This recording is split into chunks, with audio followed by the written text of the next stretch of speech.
வணக்கம். இந்த வீடியோவில் என்ன பார்க்க போகிறோன்னா ப்ரான் க்ளீனிங் மெத்தட் தாங்க. நிறைய பேருக்கு தெரிஞ்சிருக்கும், தெரியாதவங்களுக்கு இந்த வீடியோ யூஸ்ஃபுல்லாக இருக்கும்.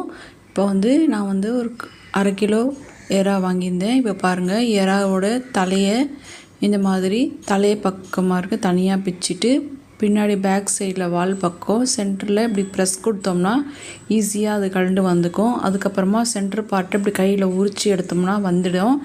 நெக்ஸ்ட்டு உள்ளே இருக்கிற அந்த குடல் பகுதியை எடுக்கிறதுக்கு டூத் பிக் தாங்க இது.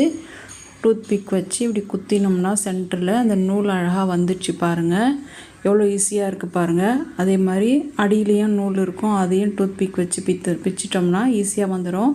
கடையில் வாங்குகிற எறா மோஸ்ட்லி க்ளீன் பண்ணி வாங்கிட்டு வந்துட்டால் கூட அதில் இருக்க நூல் பகுதியை, அந்த குடல் பகுதியை எடுக்காமல் தான் கொடுப்பாங்க. ஸோ இந்த மாதிரி டூத் பிக் வச்சு குத்தும் போது அந்த பார்ட் ஈஸியாக வந்துடும். நம்ம ஸ்ட்ரெயின் பண்ணி எடுக்க வேண்டாம், ரொம்ப சுலபமாக வந்துடும். பாருங்கள், இப்போ ஒவ்வொன்றா அந்த மாதிரி க்ளீன் பண்ணியாச்சு. தண்ணியில் 2 டைம் அலசிட்டு மஞ்சத்தூள் கல் உப்பு போட்டு நல்லா க்ளீன் பண்ணி பெசரி கழுவணும், இல்லைன்னா இந்த ஸ்மெல் வரும்.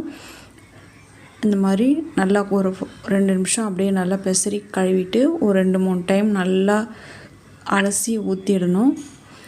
முதல்ல மஞ்சத்தூள் உப்பு போடுறதுக்கு முன்னாடி ஒரு 2 டைம் அலசிட்டு அதுக்கப்புறம் மஞ்சத்தூள் உப்பு போட்டு மறுபடியும் அலசிட்டு பிழிஞ்சு எடுத்து பிளேட்டில் வச்சுக்கலாம்.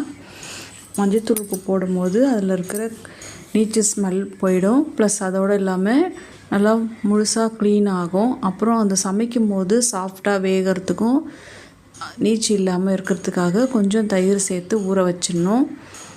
பாருங்கள், முடிஞ்சிடுச்சு. தயிர் சேர்த்து ஊற வச்சுட்டு சமைக்க ஆரம்பிச்சிடலாம். ட்ரை பண்ணி பாருங்கள்.